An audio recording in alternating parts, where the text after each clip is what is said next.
मतलब मुख्यमंत्री जी ने बैठक बुलाई और मुख्यमंत्री जी के बुलावे पे और एनडीए के घटक के नेता ही अगर नहीं पहुंचे हैं तो ये किस तरह की शुरुआत हुई है। तो इसका मतलब कि सब कुछ ठीक नहीं चल रहा है अंदर खाने में।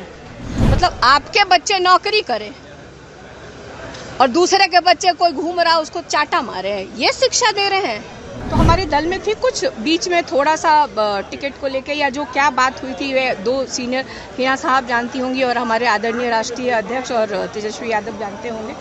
नमस्कार, मैं प्रिंस कुशवाहा फर्स्ट बिहार झारखंड देख रहे हैं। देखिए, राजद से सांसद मीसा भारती ने मुख्यमंत्री नीतीश कुमार और लॉरेंस बिश्नोई वाले मुद्दों को लेकर बड़ा बयान दिया है। लॉरेंस बिश्नोई के जो गैंग से किसी व्यक्ति ने पप्पू यादव को कॉल किया और कहा कि आप ठीक हो जाइए, इस तरह का बयान दीजिएगा तो अंजाम भुगतने के लिए तैयारी है। इसके बाद अब मीसा भारती प्रधानमंत्री पर ही सवाल खड़े कर रही है।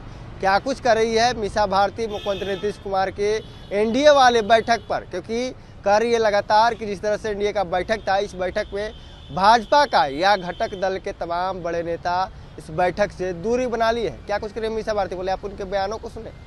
निशा दी, लॉरेंस बिश्नोई ने पप्पू यादव को जान से मारने की धमकी दी है, क्या कहेंगे? देखिए, मीडिया के माध्यम से ही मुझे जो जानकारी मिली है लॉरेंस बिश्नोई के बारे में कि वो जेल में है और आप लोग मुझे करेक्ट कर सकते हैं, शायद वो गुजरात के जेल में ही हैं। तो आप इसी से अंदाज़ा लगा लीजिए कि गुजरात में प्रशासन, जो जेल प्रशासन है, किस तरह से मतलब इस तरह की खबरें बाहर आती है या टेलीफोन से वो धमकी देते हैं, किस तरह से देते हैं। तो ये गुजरात सरकार को और ख़ासतौर पे गुजरात जेल अथॉरिटी को देखनी होगी कि इस तरह की बातें जो आती है इसमें कितनी सच्चाई है और इसकी जांच करके उनसे पूछताछ भी होनी चाहिए, क्योंकि तो ऑलरेडी कस्टडी में है और जुडिशियल कस्टडी में होंगे तभी तो वो जेल गए हैं। एनडीए की बैठक हुई है सीएम आवास में, 220 सीटें जीतने की बात एनडीए के नेता कह रहे हैं। तो एनडीए के जितने भी घटक दल हैं सारे दल के नेता वहाँ आए थे। पशुपति पारस नहीं आए थे, मतलब उनको छोड़ करके चिराग पासवान थे वहाँ पे मौजूद? चिराग के पार्टी से थे। मतलब कौन थे? तो जब सीनियर नेता ही नहीं हुए तो एनडीए की ये किस तरह की बैठक थी? मतलब मुख्यमंत्री जी ने बैठक बुलाई और मुख्यमंत्री जी के बुलावे पे और एनडीए के घटक के नेता ही अगर नहीं पहुंचे हैं तो ये किस तरह की शुरुआत हुई है। तो इसका मतलब कि सब कुछ ठीक नहीं चल रहा है अंदर खाने में। मुख्यमंत्री जी के बुलावे पे और बीजेपी की तरफ से कौन गए थे? बीजेपी के तरफ से बड़े बड़े नेता थे, केंद्रीय नहीं, बड़े नेता में किसी एक का नाम तो सिंह, नित्यानंद राय। गिरिराज सिंह तो आजकल बड़े नेता थोड़ी ना है। गिरिराज सिंह जी तो मतलब सीनियर लीडर हैं, बट जो बिहार को देखते हैं मतलब उनमें से कौन आए? सम्राट चौधरी, विजय सिन्हा। सम्राट चौधरी जी को तो पार्टी ने अभी खुद साइडलाइन करके रखा है, तो उनकी मतलब क्या बात की जाए। तो कोई मतलब मुझे लगता है कि जो आप लोग बता रहे हैं उस हिसाब से कुछ जो एक ठोस निकल के आना चाहिए था कि आदरणीय मुख्यमंत्री जी ने एनडीए की बैठक बुलाई और बैठक में जो नेता उपस्थित होने चाहिए थे उस स्तर के नेता वहाँ उपस्थित नहीं थे। जो चुनाव को लेकर के, अगर खास तौर पे ये बैठक चुनाव को लेकर बुलाई गई थी तो वो मुझे लगता है कि अधूरी रह गई वो बात। 4 सीटों पर उपचुनाव होने हैं बिहार के। बहुत जगह चुनाव होने हैं, बहुत सीटों पे राज्य के बिहार मतलब भारत के अलग अलग राज्यों में उपचुनाव होने हैं। तो हमारे यहाँ भी चुनाव है, हमारे यहाँ भी उम्मीदवारों के लगभग सभी दल के उम्मीदवारों की नाम की घोषणा हो गई है और सब लोग प्रचार प्रसार में लगे हुए हैं। और मैं आपको बता देना चाहती हूँ कि हम लोग जनता के मुद्दों को लेकर के जा रहे हैं। हम लोग बिहार के विकास की बात कर रहे हैं, हम लोग बिहार में बेरोजगारी दूर करने की बात कर रहे हैं, हम बिहार में फैक्ट्री लगाने की बात कर रहे हैं। तो हम लोग जनता के मुद्दे के साथ गए हैं और हमें पूरी उम्मीद है कि जनता इस बार अपना चारों सीटों पे हमारे जो भी इंडिया गठबंधन के जो उम्मीदवार हैं उनकी जीत। शहाबुद्दीन की वाइफ और उनके बेटे ने आरजेडी ज्वाइन किया है, जिस पर सत्ता पक्ष के लोग कह रहे हैं कि फिर से जो लोग हैं पुराना शासन वापस लाना चाहते हैं, हम लोगों को बोलते थे। देखिए, आपका प्रश्न मुझे थोड़ा अजीब इसलिए लग रहा है कि आपने कहा कि शहाबुद्दीन की पत्नी हिना साहब की अपनी एक आइडेंटिटी भी है। वो हमारे दल में काफ़ी समय से हैं और वो लगातार चुनाव लड़ती आई हैं, लोकसभा का चुनाव लड़ी हैं, संगठन के लिए काम किया है, पार्टी के उम्मीदवारों को जिताने के लिए अलग अलग जिला में उन्होंने प्रचार प्रसार किया है। तो हमारे दल में थी कुछ बीच में थोड़ा सा टिकट को लेके या जो क्या बात हुई थी वे दो सीनियर हिना साहब जानती होंगी और हमारे आदरणीय राष्ट्रीय अध्यक्ष और तेजस्वी यादव जानते होंगे कि आपस में क्या बात हुई है।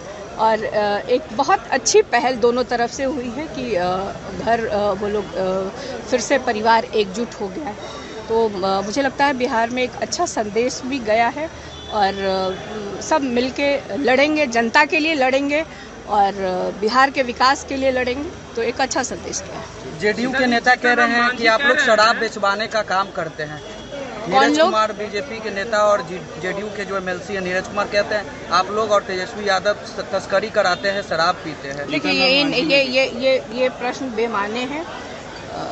जो लोग इस तरह का आरोप लगाते हैं, मतलब कुछ भी अनगढ़, नीरज जी को खास तौर पे कहा जाए कि कुछ भी बोलते हैं। सुबह लगता है मुंह धोते हैं और उसके बाद जो बोलना शुरू करते हैं उनको खुद भी नहीं समझ में आता है कि क्या क्या वो बोल जाते हैं।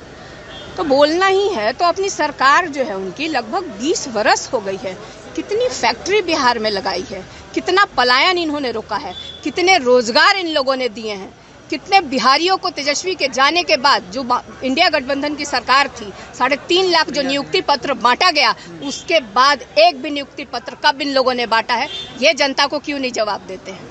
तो ये जवाब देना चाहिए। जब जनता से जुड़े हुए जो मामले हैं उस पर ये लोग भाग जाते हैं। अभी केंद्र में सरकार है, बिना मांगे मिलना चाहिए था। आप कोई भी आप साउथ की कंट्रीज मतलब राज्यों को देख लीजिए, आप तमिलनाडु को देख लीजिए, आप हैदराबाद को देख लीजिए, किस तरह से डेवलपमेंट हो रहा।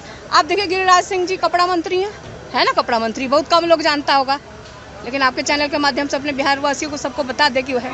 लेकिन वो कपड़ा मंत्रालय को छोड़ करके आजकल क्या भाषण दे रहे हैं, किस तरह की भाषा का प्रयोग कर रहे हैं, क्या संदेश देना चाहते हैं। मतलब आपके बच्चे नौकरी करें और दूसरे के बच्चे कोई घूम रहा उसको चाटा मारे हैं, ये शिक्षा दे रहे हैं। इतने सीनियर नेता होकर के इस तरह की शिक्षा दे रहे हैं। ने कहा कि अररिया में रहना हिंदू बनकर रहना पड़ेगा, तो क्या लगता है भड़काऊ बयान दे रही है लोग? ये जब चुनाव आता है, जब क्योंकि कोई इनसे सवाल नहीं पूछे ना कि आखिर आपकी डबल इंजन की जो 20 साल से सरकार है बिहार में, तो जनता उनसे सवाल ना पूछे, इसलिए ये लोग इस तरह की बात करते हैं। तो आपने सुना, साफ तौर पे मीसा भारती कहते हुए नजर आ रही है कि इस बैठक में कोई बड़ा नेता नहीं गया था। एनडीए की बैठक में इससे मालूम चलता है कि तमाम बैठकें को से दूरी बना ली है भाजपा के लोगों ने।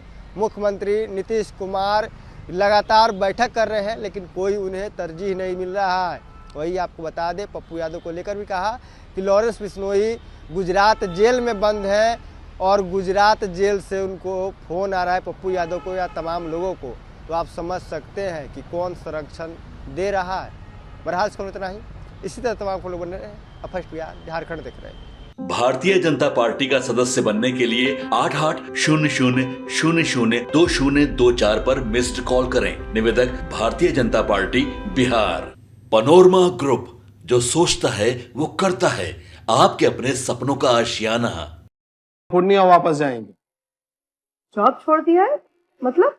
ये घर कैसे चलेगा, हम करेंगे क्या और माँ बाबूजी क्या बोलेंगे? इसलिए मैं एक और मिठाई का डब्बा लाया।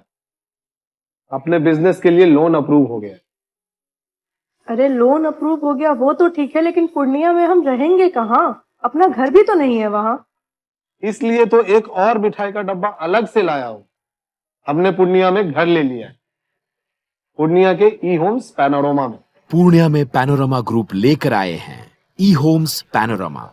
बड़ा घर, आलीशान जिंदगी और अत्याधुनिक सुविधाओं के संग। अरे अब क्यों मुंह मीठा करवा रही हो? क्योंकि हम घर वापसी जो कर रहे हैं। घर वापसी की खुशी पूर्णिया में ई होम्स पैनोरमा के संग। ई homes panorama, luxurious lifestyle redefined.